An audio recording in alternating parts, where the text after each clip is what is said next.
but I'm Patrick Kane. And did you know that today is National Chocolate Pudding Day? And I don't know about you, but that is a top dessert in my life. Right up there with ice cream, raw cookie dough. But I've never done a top 10 dessert or even a food for that matter, but I'm willing to go all in and say it's top 5 all time. If you disagree, well then you have no taste for the finer things in life. So real quick about this show. Since Booch and I haven't had a clear schedule on when we can do the Booch and Pat show, I decided to create another podcast that I can do on a more regular basis, maybe once a week, twice a week, we'll see. And you're going to find out that this show is very much inspired by ESPN's PTI. However, I won't only be covering sports. It's a very broad and opinionated 30-minute show covering the week's top stories, or at least the ones that I think that are worth talking about. Maybe I'll have a rotating guest of hosts that come in and join me from time to time as we move forward. Who knows? I certainly don't, which is why I ask you to pardon my stupidity. So, let's get this show rolling and see how many bugs I have, because this is the first time we're doing it.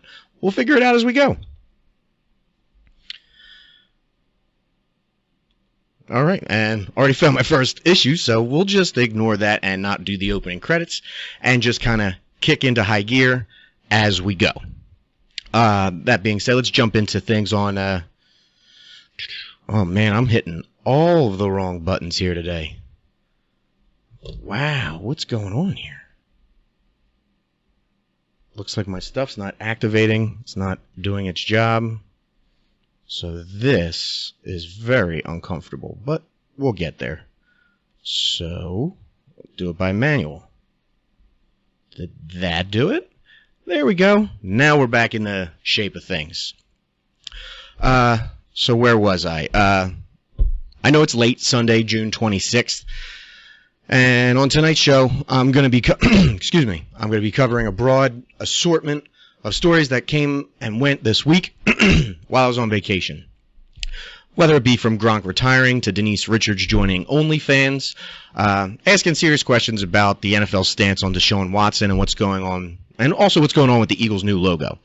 But first, let's start with the Stanley Cup Finals. Tonight is Game 6 between Colorado Avalanche and Tampa Bay Lightning. Obviously, I would like to have done all this earlier today instead of right now, which clearly is not working out in my favor, but we'll get there. And last I checked, the Avs were up 2-1 in the second period. So bear with me as I give you my takes on that, and we'll just keep going. Currently, Colorado's obviously leading the series 3-2 and are looking to wrap up their championship season tonight in Tampa. That being said, one cannot dismiss the sheer dynasty that Tampa Bay has built. You don't win a Stanley Cup 2 years straight and go for a three-peat just to limp out with only like 2 wins, right? However, it appears they have been struggling for consistency, which kind of goes hand in hand with the injuries. Lightning coach John Cooper said this morning, earlier today, about Lightning center Braden Point's injury, that players are used to playing a certain way or how they feel they can play, and if they don't feel confident in playing at the caliber that they're used to, it almost works against them. So it's unfortunate because it's a severe injury, and at this time of the year, everybody's trying to get back into the lineup, and there's just some things you can't do. Now, I have no stake in this game. You know, I'm a Flyers guy. I'm not partial either way. I will say that the Lightning seem to be the team that most media personalities might want you to believe is the sure thing, but after watching their playoff run and this series thus far, it's clear to me that the Avs are the better team. For one, they're 8-1 on the road this postseason and have won their 3 previous series outside of Denver. The Avs are the Avs are in the same position they were during the second round against the Blues when Colorado had a 3-1 series lead but lost Game 5 at home before closing out the series in Game 6 on the road. And somehow Booch is a big Avalanche fan, and I told him over the week that they wouldn't win the other night because Tampa was the hungrier team. But I think tonight Colorado ends it and hoists up the trophy tonight. So let's switch gears here. Let's see if this will actually work for me or if I got to do things difficult. That was okay. That was okay. So we'll switch gears here to the NFL, the top stories. That shocked me while I was away most this week was the retirement announcement from Rob Gronkowski. Again. Now, we all remember that he retired a few years ago, only to shock everyone with help from Tom Brady being a great salesman to convince Gronkowski to give it another go. This time in Tampa, however, he walked away with the second time on Tuesday, seemingly less exhausted and much more satisfied. He even spoke about how I forgot one more thing. Wow, I forgot to do that. I got to get used to this timer. But anyway, as I was saying, he even spoke about how difficult it was in New England and that his time in Tampa was just so much more fun, natural, relaxing. So naturally, within minutes of this retirement, his agent, Drew Rosenhaus, said that he wouldn't be surprised if Gronkowski took another call from Brady and returned by mid-season. Tom Brady did he went to his Instagram social media to give his congratulations and praise and, the well wishes on a career well done. Now, last season he played in just 12 games, battling through injuries. He still had 55 receptions for 800 plus yards and I think 6 touchdowns. Now in 2020, he played every single game and was dominant in the Super Bowl with 6 receptions and 2 touchdowns in the win over the Chiefs. Now this is all for real. And like the partying animal, like, is he done? Will he go back to what could have been his wrestling career at WWE? Or is it all a ploy just to avoid training camps this summer? Only time's going to be able to tell us how that pans out. With that being said, I'd like to believe that he's done. But I don't know. I really don't know. And since we're sticking in the football realm of things for a little bit, in sadder news, the Baltimore Ravens lost 2 of their own last week. Tony Siragusa, who played defensive tackle for the Ravens and the Colts from like the early 90s to early 2000s, he died at the age of 55 on Wednesday. From what I read, the 911 call stated CPR was in progress, but he was pronounced dead shortly after the police arrived on scene. Looking up on this information, according to an interview that he gave with Howard Stern in 2012, Goose described a similar death that he had to deal with when his father passed away from a heart attack around the age of mid-40s, late 40s, maybe 50, when Tony was only like 21 years old. So, I mean, the similarities here are very similar. Now, granted, an autopsy report detailing the cause of death is still pending, but you got to figure his dad went at 50. He's a bigger guy. It's just very jarring, very similar, and it's kind of weird to see how things kind of go that way. Also, you had Jalen Ferguson, who passed away last Wednesday, also on a Wednesday, at the age of 26. No cause of death has been given, but police reports and media outlets like TMZ and whoever, I can't remember all of them, but like, you got your TMZ, Sportsnet, I don't think ESPN did it, but they've been saying that the investigators are not ruling out the possibility of an overdose. That being said, Ferguson's fiance and family have been trying to squash all the rumors as because his death has yet to be determined. So it's kind of messed up to think about how it's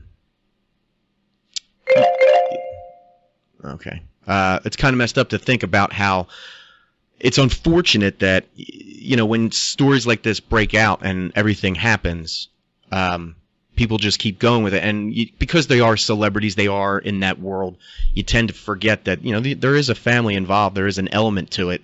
And, people just want to, take their time to grieve. So let's see if this will work for me. Keep changing over. Give it a shot. Slow but sure. I'll take it. Changing gears to our next topic of discussion for the night here. We're going to stick with the NFL for a little bit. So bear with me as we go. And if anybody's commenting, let me know if my timers or my clocks are working or not. I have no idea. Anyway, as I was saying, one cannot ignore the severity of what's happening right now in Cleveland when it comes to Deshaun Watson. He's stated to face an NFL disciplinary hearing starting on Tuesday. where the league is expected to argue for a lengthy suspension. Watson faces allegations varying degrees of sexual harassment and misconduct, now up to 24 women, and he's going to be represented by the NFLPA, the Players Association. The outcome of the hearing is expected to determine what, if any, suspension Watson faces as he enters his first season as quarterback for the Browns. But you got to figure, like, you have so many, like, you know, we're up to 24. You figure this is not going to be going well in his favor, but who knows? The attorney for Watson's accusers announced last week that Watson has already settled 20 of the 24 civil lawsuits that he faced, so now you're just down to the last 4. The terms were not announced, and obviously the 4 remaining lawsuits remain pending.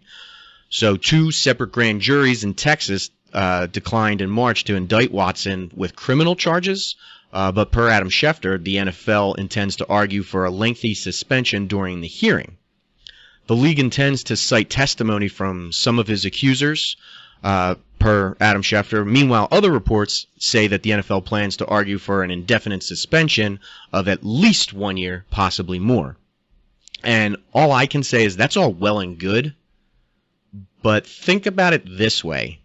March 16th, 2021.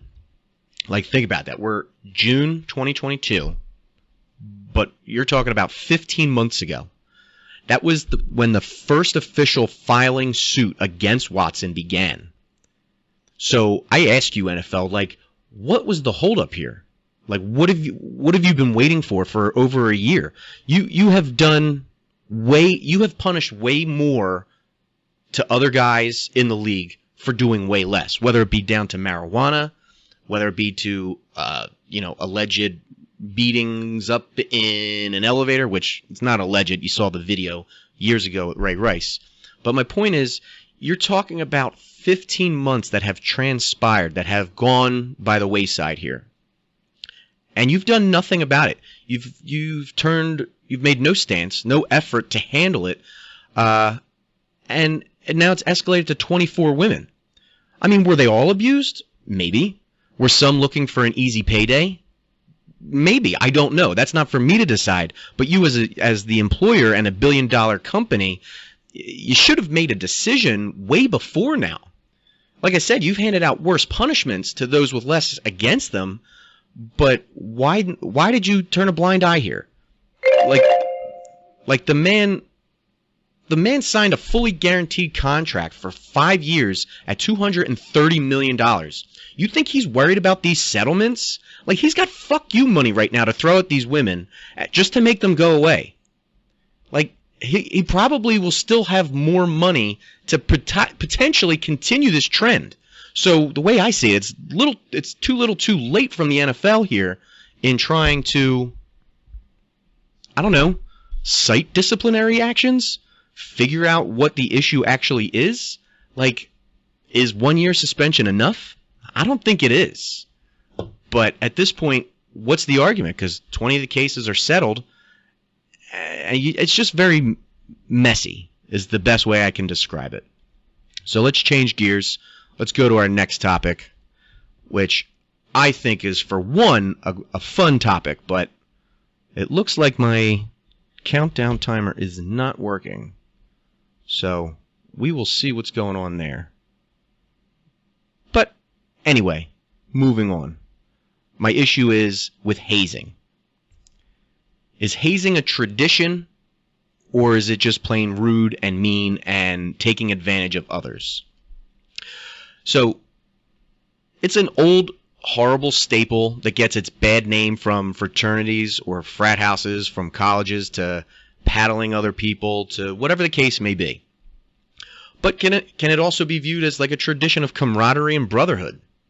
It's an interesting debate that started coming into light recently with New York Jets rookie Garrett Wilson, who appeared alongside Fred Taylor, Ryan Clark, and Channing Crowder on the Pivot podcast. When the rookie expressed his excitement about his rookie dinner, if you watch the podcast, the veterans quickly jump all over him. They laugh at him. They're like, this isn't your decision. This isn't about what you want to do or what you think is about to happen. Like, they're telling them that, rookies are stuck with the bill of upwards to like 50 to maybe even 75, $100,000, which, like, you can see in his face in the podcast, because it's a video podcast. He does genuinely. He's like, oh, I'm not about, like, what? I'm not dropping that, because he's thinking he's going into it and hanging out with the guys, hanging out with the team, hanging out, getting, like I said, camaraderie. However, former Baltimore Ravens wide receiver Torrey Smith, he tweeted his opinion about rookie dinners after hearing this interview, and credited his teammate Anquan Boldin with offering him guidance as he came into the league. He wrote, "Rookie dinners are BS. I'm glad I had an OG that realized teaching me to blow money is stupid. It does not prove you belong on a team." So shout out to Anquan Boldin. Dude's come into the league with no financial literacy and real problems, but folks think $50K dinners are cool. Nah. And then some even cited Tom Brady, throwing him out there as far as the hazing is concerned, because he has to, from what I read, he was charging somewhere upwards of like $3,000 to $5,000 a bottle of wine or alcohol, and would just come have like a sip or two of the, like, he would just buy the bottles to be like, thanks, you're gonna foot this bill, but then he would just leave. Wouldn't even stay for the team building, for the enjoyment of everybody else. So my question to you is, where do you stand? Is obviously it seems wasteful for spending ridiculous money on other millionaires that, can take care of their stuff. Or, like I said, is it a tradition? I feel as though every job has their own traditions, not necessarily hazing. Like for me, I work for the post office. So like when you get a new promotion, like, you promote to a different route or whatever, they expect you to bring coffee and donuts into the office. Very similar to like how when you were a kid growing up, it's your birthday, but you have to bring like Munchkin donuts in for everybody in the class. Never made sense how it worked. But again, it was just tradition. Or whether your job has, mandatory happy hours, which quite honestly sounds pretty good, because, I don't think I really want to hang out with the people I work with all the time. But I think I would enjoy, we're going out for drinks or whatever. But then, it gets the water gets muddy.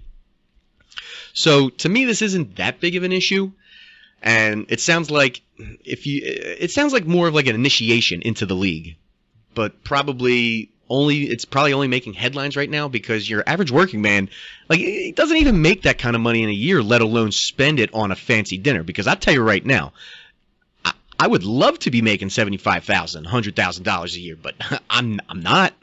So seeing that is a hell of a thing to just watch, to read about. All right, what topic are we up to? We're on 1, 2, 3, 4. All right, we're moving to 5. Okay, we can handle that. Let's give it a shot. Let's see if my timers continue working or not. Maybe. I guess it's not going to work for me today. That's fine. I got to still figure out all the bugs and everything in here, and we'll get to it. Hopefully by the next time I do this show, it'll be smooth sailing. Who knows? Anyway, so our next topic is the Eagles logo. So Philadelphia Eagles made headlines, and not for good reason, if you ask our fan base. The team announced on Thursday a new word mark was the team would use on all of its public material in the future. This word mark does not replace the Eagles' head, which still remains the primary logo. It's just that this new word mark will replace the old boxier logo, the one that they've used for many years for basically, like, you know the one I'm talking about. Like, do I have it here? No. I'm sure it's somewhere, but anyway, you know the one I'm talking about, where it just says the word Eagles. Its design's got a lot of like the black that goes around, and a lot of people are up in arms about it because, now it doesn't look right. When they changed over the logo back in the mid '90s, they made these designs together so it matches. Now it just looks extremely out of place. So essentially, it's just removing all the color of the black, the silver, just leaving it white. The style of the wording, and just It has a very plain and simple white writing look to it. So, and I've yet to hear any fan or a friend of mine or anybody that actually thinks that this is a good look. To me, it's boring. It's heinous. It's like someone thought, how can we compete with the Lions and the Jets? And someone basically went onto like Microsoft Word and typed up like using, oh, this is a cool font. And that's the new design. At least that's how I think. But again, I digress. All joking aside, I do assume that this has something to do with the Eagles' alternate jerseys this year, which are going to be Kelly green. I assume this is to make it all look more sleek, have it streamline a little bit better. But in reality, it's really basic bitch logo change that maybe eventually we'll grow to love it. I guess we'll have to see how it looks for the season on the regular jerseys as well as the throwback. But it does beg to ask the question, if you did this to the word mark, who's to say that they won't be changing around the Eagles head logo to match? Whether they remove the black and silver, change midnight green to Kelly green, make it all just one color like the writing, just make it all white. I mean, either way, whatever they end up choosing, I still feel like the link is going to look more like Ford Field when you're looking in the end zones. But still, and this is something that I have to stress to virtually everybody, if this is like the biggest problem we have with the Eagles this offseason, then I mean, really, what issues do we have? Because the actual product, I mean, should be promising, right? Between the offseason moves, the draft, everything that we've seen so far, and we're here at the end of June, like 4th of July is next week, and we're complaining about logos from the Eagles. So, all in all, I think it's a pretty good trade-off. At least we're not sitting here worrying about, the drama that ensues with Carson Wentz, because we get to look forward to him twice this year when he's going to be down in D.C.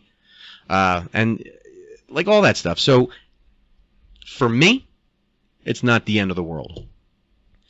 All right, let's see if I can get things moving again here on the next transition. Let's see.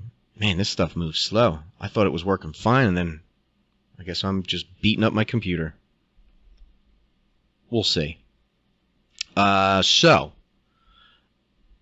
back in mid-May, Carmen Electra announced that she was joining OnlyFans. And to me, this is like a great topic of discussion because, all right, first and foremost, if you don't know what that means, then you clearly weren't a child of like the 80s, the 90s, like growing into your puberty years with like this bombshell on TV. Like, I mean, come on. Like, who doesn't remember her from Singled Out? Like Baywatch especially. She had plenty of appearances in Playboy magazines, married Dennis Rodman. I think right now she's like because she's not I don't think she's an actress anymore, but I think she's a stripper. I think. But I'm not 100% sure. But anyway, your prepubescent years, and I think it's safe to say that she helped like many kids try to spend time watching like scrambled porn on the old boob tubes. You know what I mean? Like when you're like scrolling through everything and it gets all fuzzy. Whatever. Either way. Anyway, she created an OnlyFans account, which is a adult, not safe for work type website. And it sounds like the account you'd be subscribing for is claiming that you're getting full frontal nudity, that type of content. I mean, God knows what else you would end up seeing. I'm fairly certain because of because I remember that the OnlyFans was talking about getting rid of like pornography or like all types of adult content like that anyway. And then they went back on it because that was like the moneymaker. That was what everybody was doing. That's how everybody was getting like their subscription. So it became a porn thing. And I know porn has a lot to do with the moving forward of technology.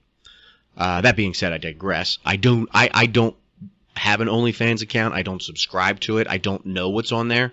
I never had a desire to go because it doesn't strike me as something that's entertaining. Let me go pay to go watch people have sex. I assume that's what it is, but isn't that what Pornhub's for? I have no idea. However, even though I don't know what the OnlyFans account is, I have seen, or rather I've heard from a friend of mine that tried it out when she announced that she had an account. and basically all it was like a robe where she was like having a couple nip slips here and there. So unless the content gets a little bit better, maybe it's just a scam. But I feel like people are going to pay to see her regardless of whether or not you're going to watch like actual porn or sex or whatever the case may be. That being said, the same can be said about Playboy model and Wild Thing star Denise Richards, because I think she's like 51 now. She just joined like 24 to 48 hours after her daughter Sammy Sheen joined. And Sammy Sheen, following her news of the account, her father Charlie Sheen, he came out of the woodwork for everything to be at odds over his daughter's venture. So Charlie was said in a statement, quote, "I do not condone this, but since I'm unable to prevent it, I urge her to keep it classy, creative, not sacrifice her integrity." But she's 18 years old now and living with her mom. This did not occur under my roof.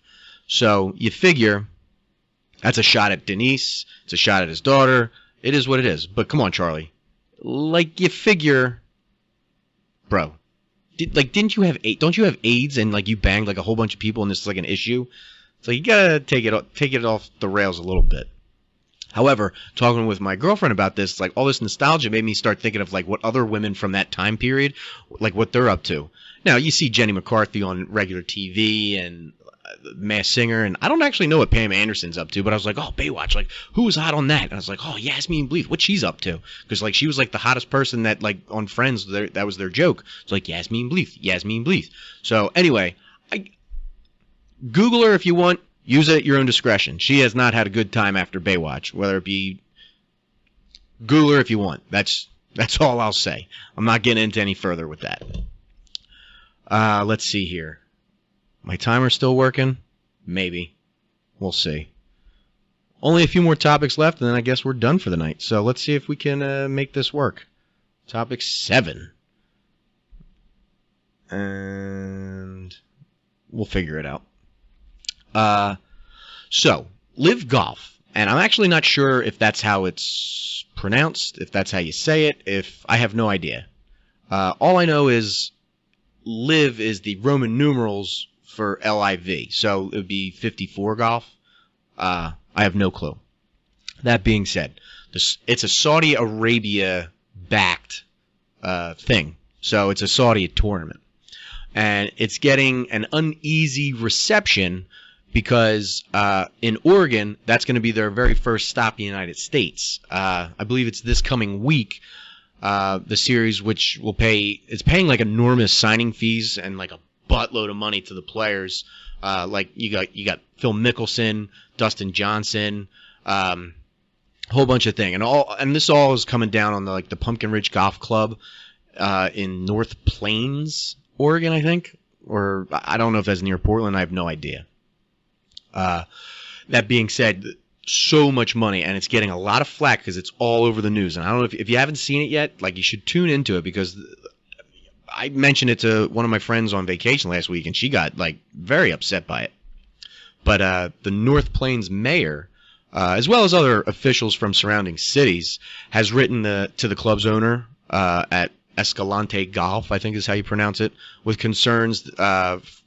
Speaking like the senator is going to speak out against the tournament. Some of the members of the privacy club also are uncomfortable with the situation because the opponent, like people are talking about Saudi Arabia's human rights issues, the abuses, including like the murder of one of the U.S. journalists, Jamal Khashoggi. I can't say his name. I forget his name. But there are concerns. The event could bring protests to North Plains, which is a town of like under 5,000 people. Tickets to the event prohibit fans from displaying any political signs. So who knows what's going to happen? I mean, you got the Roe v. Wade thing that just went on and all the signs going out there. Like, people are super charged, and it's very political across the nation right now. So who knows how that'll pan out. And Dustin Johnson, who had been the number one player in the world, longer than any player since Tiger Woods, and a 6-time major champion, Mickelson, were among the first big names that actually joined. You figure Portland field had since Bryson DeChambeau, Brooks Koepka, and Patrick Brooks, all major champions. Though none of them are among the current top 20 players in the world, at least not currently ranking, I don't think. But the PGA Tour suspended every member who competed in the first live event because they did not have conflicting event releases. So those in Portland will be suspended when they tee up the same way. The tour typically awards 3 such releases a year, only for tournaments overseas. It does not allow its members to compete in other tournaments held in North America. So that's where their issues lie. The Live Tour consists of 8 events this year, 5 of which are in the United States. And then following this stop in Portland, which everybody's going to love hearing this one, the tour moves to Trump National Golf Club in Bedminster. So I'm sure that'll just be loads of fun for hearing everybody else in the world. And that, let's see if my timer is going to work for me, because now we're getting to our last topic of the night, and that would be to discuss my vacation that I just came back from. Because quite honestly, I've never gone to a lake. I've never been to a lake. I've never swam in a lake. So like my question is to everybody's like, is lake life for you, or do you like ocean life better? I will say some of the things that I dealt with over the there's nothing in the Pocono Mountains that's closer than 20 minutes. Nothing. Everywhere you had to go. You want to go to the bar? You want to go get something to eat? You want to go to the restaurant? You want to go to the lake? Never made it to the water park, but I think the water park was like 30 minutes. But everything's like at least 20 minutes away. The other thing that was kind of weird is I had a big black bear, jump out in front of my car as I'm driving down the road. There's something very concerning about that. You guys make fun of me, call me a little pussy. I don't care. But to me, there's something very concerning about that, because I'm only used to seeing like these type of animals in a zoo. So to see it out in the wild like that freaked me out. Didn't hit it, didn't have an issue. I don't have issues with deer, but like a bear, that really kind of put things in perspective as to just how in their space we are. But see, you don't have those kind of problems when you go down the shore. Down the shore, everything is walking distance, depending on where you are.